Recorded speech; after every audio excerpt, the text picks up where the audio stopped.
Hello friends, मार्गदर्शन competition classes में आपका स्वागत है। आज हम लोदी वंश की श्रृंखला के अंतर्गत आपको इब्राहिम लोदी के बारे में बताएंगे। पिछले वीडियोस में हमने आपको लोदी वंश की स्थापना और लोदी वंश की संस्थापक बहलोल लोदी के बाद सिकंदर लोदी के बारे में बताया। सिकंदर लोदी ने किस प्रकार सनय सनय अफगान अमीरों पर अपना नियंत्रण स्थापित करके सत्ता को सुदृढ़ता प्रदान की। उसके बाद हम देखते हैं जब सिकंदर लोदी की मृत्यु होती है तो मृत्यु के बाद उसकी सत्ता पर उसके दो पुत्रों में एक प्रकार से विभाजन होता है। हम देखते हैं उसके प्रमुख राज्य को विरासत में इब्राहिम को प्राप्त होता है और उसके द्वितीय पुत्र जलाल खां को कालपी से लेकर जौनपुर तक का राज्य अफगान अमीरों अफगान सरदारों के द्वारा प्रदान दिलवा दिया जाता है। और हम देखते हैं कि दिल्ली और आगरा का समस्त क्षेत्र इब्राहिम को प्राप्त होता है। इस प्रकार से 21 नवंबर 1517 को इसका आगरा में राज्यारोहण होता है। देखिए, ये इंपॉर्टेंट फैक्ट है कि इसका इब्राहिम लोदी का राज्यारोहण कहाँ हुआ, तो आगरा में हुआ। फिर हम देखते हैं कि अफगान अमीरों को बाद में अफगान सत्ता में इस प्रकार के विभाजन की अपनी गलती का एहसास होता है और इसके बाद फिर उनका प्रयास होता है कि जलाल खां के राज्य का भी इब्राहिम लोदी के राज्य में विलय कर दिया जाए और इसी के तहत इब्राहिम और जलाल खां में एक गृह युद्ध आरंभ हो जाता है। और गृह युद्ध के तहत हम देखते हैं कि जलाल खां जौनपुर से पलायन करता है और आगरा की ओर आता है। फिर यहां से पलायन करके अंततः वो ग्वालियर राज्य में शरण पाता है। जब ग्वालियर राज्य में शरण पाता है तो स्वाभाविक है कि इब्राहिम लोदी के द्वारा ग्वालियर राज्य पर आक्रमण कर दिया जाता है। ग्वालियर राज्य मैंने पहले भी बताया था कि सिकंदर लोदी के समय भी लोदी शासकों की एक आकांक्षा रही थी, महत्वाकांक्षा रही थी कि ग्वालियर राज्य को विजित किया जाए। लेकिन हम देखते हैं कि सिकंदर लोदी के अभियानों के बाद भी ग्वालियर राज्य का विलय लोदी सत्ता में या दिल्ली सल्तनत में नहीं हो सका था। इस समय जलाल खां जब शरण पा लेता है तो स्वाभाविक है कि ग्वालियर पर आक्रमण का एक प्रकार से एक बहाना मिल जाता है और इब्राहिम लोदी के द्वारा ग्वालियर पर आक्रमण एक विशाल सेना के साथ करवाया जाता है, जिसमें 30,000 अश्वारोही होते हैं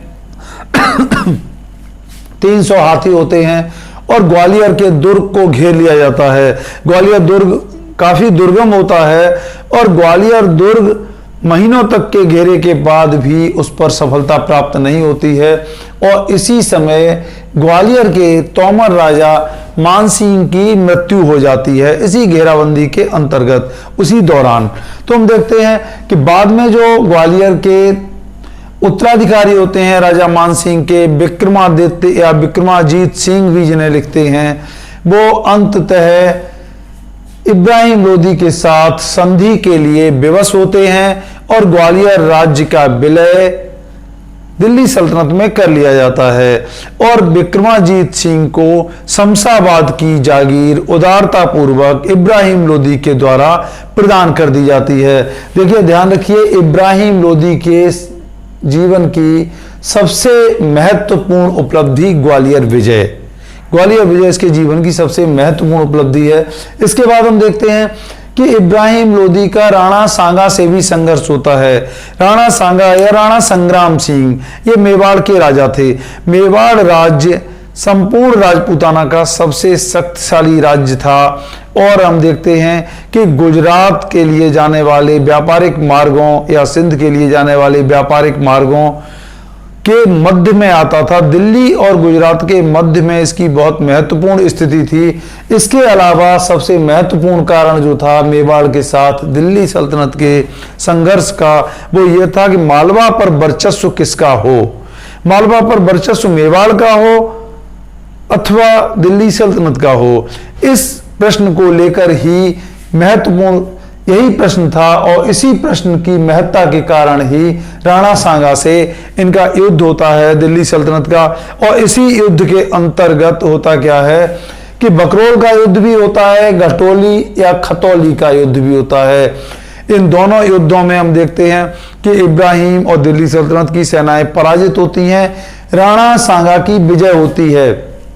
यद्यपि दिल्ली सल्तनत के कुछ इतिहासकारों ने कुछ ऐतिहासिक स्रोतों में एक युद्ध में इब्राहिम लोदी की विजय को बताने का प्रयास किया है, लेकिन हम देखते हैं कि राजपूताना के किसी भी ऐतिहासिक स्रोत से, किसी भी ऐतिहासिक साक्ष्य से इस बात की पुष्टि नहीं होती कि इब्राहिम लोदी कभी राणा सांगा की सेनाओं को पराजित करने में सफल हुआ हो। हम देखते हैं कर्नल टॉड, जिन्होंने राजपूतों का इतिहास लिखा है, वो भी लिखते हैं कि राणा सांगा ने पानीपत के युद्ध तक, या कहें कि बाबर से लड़ाई तक, बाबर से राणा सांगा का जो युद्ध होता है उस खानवा के युद्ध तक, किसी भी युद्ध में 18 युद्ध ऐसे थे जो राणा सांगा ने दिल्ली सल्तनत से लेके मालवा तक युद्ध किए थे, उन संपूर्ण युद्धों में विजय प्राप्त की थी। तो घटौली या खतौली के युद्ध में राणा सांगा की विजय होती है और दिल्ली सल्तनत और इब्राहिम लोदी की पराजय होती है। ये घटौली कहाँ है? तो डिस्ट्रिक्ट बूंदी, राजस्थान का जो बूंदी जिला है उसमें स्थित है। इसके बाद हम देखते हैं कि इब्राहिम लोदी के द्वारा सत्ता पर अपना वर्चस्व स्थापित करने के दौर में लोहानी, फरमूली और लोदी जो अमीर थे, सरदार थे, जो सिकंदर लोदी के समय से ही शक्तिशाली थे, इन सब के दमन की नीति चलाई है। इनके प्रति उसने दमनपूर्ण नीति का पालन किया है और इसके तहत अत्यंत महत्वपूर्ण शक्तिशाली सरदारों को भी दंडित किया जाता है। हम देखते हैं मियाँ भुआ, जो इसका वजीर था सिकंदर लोदी का, काफी महत्वपूर्ण अमीर था। इसके अलावा हम देखते हैं आजम हुमायूं या हुसैन खां फरमूली, ये संपूर्ण अमीर काफी महत्वपूर्ण थे और इन सब का विभिन्न प्रकार से दमन किया जाता है। हम देखते हैं कि मियाँ भुआ को गिरफ्तार कर लिया जाता है और अंततः उसकी बंदी गृह में ही मृत्यु होती है। मियाँ भुआ का सिर्फ अपराध यह था कि वो शाही परंपराओं का, शिष्टाचार का पालन नहीं करता था। यद्यपि उसकी जो वफादारी थी वो सुल्तान और सल्तनत के प्रति, उसमें कोई खोट नहीं थी, लेकिन दरबारी शिष्टाचारों का पालन न करने के अपराध में ही उसे दंडित किया जाता है और उसका कारागार में ही उसकी मृत्यु होती है। इसी तरह से हम देखते हैं कि आजम हुमायूं को भी कारागार में ही वध कर दिया जाता है। हुसैन खां फरमूली की सोते समय हत्या कर दी जाती है। इन कार्यों से होता क्या है कि अफगान अमीरों के अंदर एक असुरक्षा का भाव उत्पन्न हो जाता है। इस असुरक्षा के भाव के कारण होता क्या है कि वो अपने को असुरक्षित महसूस करते हैं, क्योंकि देखते हैं कि किस तरीके से तमाम महत्वपूर्ण अमीरों को, महत्वपूर्ण सरदारों को क्रूरता से दंडित किया जाता है। इसलिए ऐसे में उनके सामने यही विकल्प था कि वो अपना आश्रय या अपना संरक्षण इब्राहिम लोदी से अलग तलाशने का प्रयास करें। इसी दौर में हम देखते हैं कि दौलत खां और आलम खां, दौलत खां लोदी और आलम खां लोदी के द्वारा बाबर से संपर्क किया जाता है।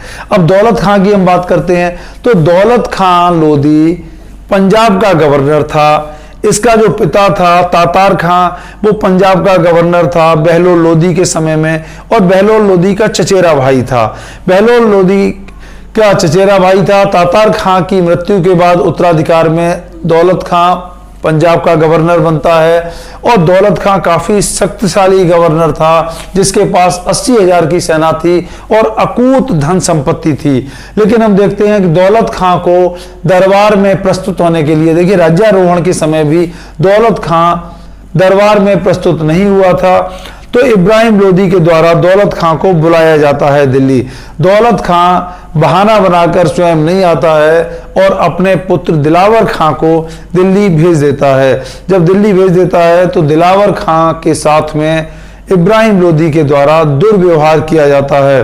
उसे एक प्रकार से बंदी बना लिया जाता है और बंदी गृह में दीवारों पर टंगे हुए ऐसे शाही बंदियों को दिखाया जाता है जिनके साथ अत्यंत क्रूरता का व्यवहार किया जा रहा था।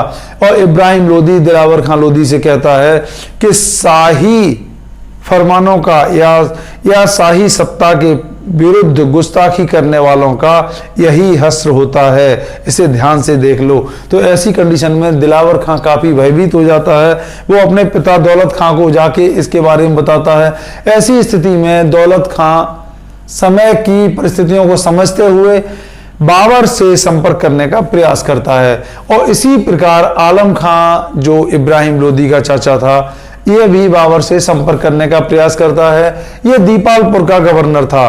तो हम देखते हैं कि बाबर इस समय क्या होता है कि 1504 में काबुल पर अधिकार कर लेता है। उससे पहले मध्य एशिया में इसका पैतृक राज्य था, जो पैतृक राज्य इसके हाथ से निकल जाता है और इसके चाचा का अधिकार काबुल पर हो जाता है। चाचा की जब मृत्यु होती है तो ये छल और बल से काबुल पर अपना अधिकार कर लेता है। और उसके बाद जब दौलत खां और आलम खां के द्वारा बाबर से संपर्क किया जाता है तो बाबर के सामने ये भारत पर आक्रमण कर के भारत पर अधिकार करने का एक स्वर्णिम अवसर होता है। तो हम देखते हैं कि बाबर ने 1519-20 में भारत विजय की ओर देखना प्रारंभ किया और भारत पर 19-20 से लेकर 24-25 तक लगातार पंजाब पर 5 आक्रमण किए हैं। बाबर ने अपने विजय अभियान पंजाब में चलाए हैं। अब पंजाब की स्थिति यह होती है, पंजाब एक प्रकार से वर्चस्व को लेकर त्रिकोणीय संघर्ष में फंस जाता है। एक तरफ आलम खां और दौलत खां लोदी होते हैं जो पंजाब पर अपना वर्चस्व स्थापित करना चाहते हैं, और दूसरी तरफ हम देखते हैं कि इब्राहिम लोदी है जो पंजाब को अपने अधीन लाना चाहता है, और तीसरा बाबर है जो पंजाब पर अपना अधिकार करने का स्वप्न देख रहा होता है। ऐसी कंडीशन में इस त्रिकोणीय संघर्ष में अंततः फिर बाबर की विजय होती है। हम देखते हैं दौलत खां लोदी और आलम खां लोदी के द्वारा जब बाबर को बुलाया जाता है, बाबर से मदद ली जाती है, उस समय एक प्रकार से इनमें समझौता होता है। दौलत खां पंजाब का अधिकार अपने हाथ में रखना चाहता है और आलम खां दिल्ली पर अधिकार करने का महत्वाकांक्षी होता है, और इसीलिए ये दोनों बाबर को आमंत्रित करते हैं। और ऐसी स्थिति में जब बाबर पंजाब पर आक्रमण करके 1524-25 में पंजाब पर अधिकार करता है, उससे पहले दौलत खां लोदी एक बार बाबर से मुकाबला करने का प्रयास करता है, और यह कहा जाता है कि बाबर से मुकाबला करने के लिए उसने 2-2 तलवारें बांध रखी थी। और जब बाबर को यह सब पता चलता है तो बाबर दौलत खां पर आक्रमण करता है। दौलत खां को गिरफ्तार कर लिया जाता है और दौलत खां को आदेश दिया जाता है बाबर के द्वारा कि वो दोनों तलवारें अपनी गर्दन में लटका कर आए। और जब वो बाबर के समक्ष प्रस्तुत होता है तो बाबर उसे बताता है कि किस तरह से उसने उसका सम्मान किया था और पिता कहकर संबोधित किया था दौलत खां को, लेकिन दौलत खां लगता है इस लायक नहीं है, और दौलत खां की संपूर्ण संपत्ति का भी बाबर अपहरण कर लेता है और इस प्रकार से पंजाब पर अधिकार कर लेता है। पंजाब पर अधिकार करने के बाद स्वाभाविक है कि बाबर फिर पूर्वी पंजाब की ओर अर्थात हरियाणा की ओर आगे बढ़ता है, और ऐसी कंडीशन में इब्राहिम लोदी बाबर के आक्रमण के लिए तैयार होता है। एक स्थिति और है इसी समय कि जो बाबर ने इस बात का उल्लेख किया है कि राणा सांगा ने भारत पर आक्रमण के लिए बाबर को आमंत्रित किया था। यह ऐतिहासिक रूप से पूर्णतः असत्य है, क्योंकि किसी भी राजपूत स्रोत में इस तरह का कोई भी उल्लेख नहीं मिलता कि राणा सांगा ने बाबर को आमंत्रित किया हो। वास्तव में भारत में आक्रमण के लिए बाबर ने अपने औचित्य को सिद्ध करने के लिए इस तरह की असत्य घटना का वर्णन किया होगा, क्योंकि भारत में आने वाला कोई भी आक्रमणकारी अपने औचित्य को सिद्ध करने के लिए ऐसे असत्य का इस्तेमाल करे, ऐसा असंभव नहीं था। तो हम देखते हैं कि बाबर आगे बढ़ता है और ऐसी स्थिति में पानीपत में बाबर और इब्राहिम लोदी की सेनाओं का आमना सामना होता है। इस आमना सामने की क्या स्थिति होती है? 12 अप्रैल को बाबर की सेनाएं पानीपत में पहुंच जाती हैं। जैसा कि बाबर बताता है कि उसकी फौज की संख्या 25,000 थी, जबकि इब्राहिम लोदी की सेना में लगभग 1 लाख सैनिक थे, जो बाबर ने बताया है। लेकिन वास्तव में देखा जाए तो बाबर की सेना में भी 25,000 से अधिक सैनिक रहे होंगे। जब भारत में बाबर ने प्रवेश किया है तो भारत की तमाम शक्तियों ने बाबर का साथ दिया है, यहां तक कि उत्तरी पश्चिमी पंजाब में जंजुआ राजपूत इस्लाम में कन्वर्ट होते हैं और बाबर की सेना के साथ में हो जाते हैं। इस तरह के उल्लेख मिलते हैं कि जंजुआ राजपूतों द्वारा बाबर का साथ देने से बाबर की शक्ति में जबरदस्त इजाफा हुआ था और इस प्रकार से भारतीय शक्तियों का साथ लेते हुए बाबर जिस प्रकार से आगे बढ़ता है तो बाबर की सेना में भी अत्यधिक इजाफा हुआ होगा। ऐसी कंडीशन में होता क्या है, 12 अप्रैल को बाबर की सेनाएं जब पानीपत में एकत्र हो जाती हैं, पानीपत जो शहर होता है बाबर की सेनाओं के दाईं ओर होता है और वहां से भी सुरक्षा का बाबर अत्यधिक बंदोबस्त करता है और बाईं ओर सेनाओं के खाई खोदी जाती है और सामने की ओर बाबर के द्वारा तोपों को स्थापित किया जाता है। बाबर की तोपों की संख्या 700 बताई जाती है और उनके पीछे बाबर ने अपनी पैदल सेना को सुरक्षित किया था। घुड़सवारों को इस स्थिति में रखा था कि अश्वारोही तोपों के साइड में जो जगह खाली छोड़ी गई थी वहां से निकलकर इब्राहिम लोदी की सेना पर आक्रमण कर सके। ऐसी स्थिति में बाबर ने जिस पद्धति का इस्तेमाल किया है पानीपत में उसे तुलगमा बोला जाता है, तुलगमा पद्धति। और भारत में बाबर को ही वो शक्ति मानी जाती है जिसने तोपों का इस्तेमाल किया है। यद्यपि दक्षिण भारत में उससे पहले भी तोपों के इस्तेमाल के उल्लेख प्राप्त होते हैं, जिसके बारे में जब हम आपको दक्षिण भारत की इतिहास के बारे में पढ़ाएंगे तब आपको विस्तार से बताएंगे। तो बाबर ने तुलगमा पद्धति का प्रयोग किया है। 21 अप्रैल को, कुछ किताबें 20 अप्रैल भी लिखती हैं, लेकिन 21 अप्रैल को बाबर और इब्राहिम की सेनाओं का सामना होता है, जिसमें बाबर ने इब्राहिम लोदी का जो वर्णन किया है वो ये किया है कि एक अनुभवहीन युवक की भांति अक्सर अकारण वो सेनाओं को लेकर आगे बढ़ जाता था और अकारण ही पीछे बढ़ जाता था, पीछे हट जाता था। ऐसी स्थिति में बाबर ने जो इब्राहिम लोदी ने अपनी सेनाओं का फैलाव किया, बाबर की सेनाओं ने पीछे से, उसकी घुड़सवार सेना ने इब्राहिम लोदी की फौजों को घेर लिया, आगे से बाबर की तोपें थीं। ऐसी स्थिति में इब्राहिम लोदी की सेना दोपहर होते होते पूरी तरह से पराजित हो जाती है और इब्राहिम लोदी का सर कलम कर लिया जाता है। और इस प्रकार से हम देखते हैं पानीपत का प्रथम युद्ध की विजयश्री बाबर के हाथ लगती है। इसमें इब्राहिम लोदी की पराजय के साथ ही न केवल लोदी वंश का अंत होता है बल्कि दिल्ली सल्तनत की भी समाप्ति हो जाती है, जिसकी स्थापना हम देखते हैं तारावड़ी तराइन के द्वितीय युद्ध में मोहम्मद गोरी की जीत और पृथ्वीराज चौहान की पराजय के साथ हुई थी। वो दिल्ली सल्तनत पानीपत के प्रथम युद्ध में पूरी तरह से समाप्त हो जाती है। इस तरह से हम देखते हैं एक युग की समाप्ति होती है और भारत में मुगल वंश की स्थापना हो जाती है। मुगल वंश की स्थापना के बाद एक लंबे समय तक भारत में मुगलों की सत्ता कायम रहती है, स्थापित रहती है, जिसके बारे में हम बाद में बताएंगे। इससे पहले बताना यह आवश्यक है कि बाबर 21 अप्रैल को जीतता है। 24 अप्रैल को दिल्ली में फिर उसके नाम का खुतबा पढ़ा जाता है। 27 अप्रैल को वो स्वयं को हिंदुस्तान का बादशाह घोषित कर देता है। 10 मई को बाबर आगरा में प्रवेश करता है। उससे पहले हम आपको बता दें इस पानीपत की लड़ाई में ग्वालियर के राजा विक्रमादित्य या विक्रमाजीत सिंह भी इब्राहिम लोदी के पक्ष से लड़ते हुए वीरगति को प्राप्त हुए थे।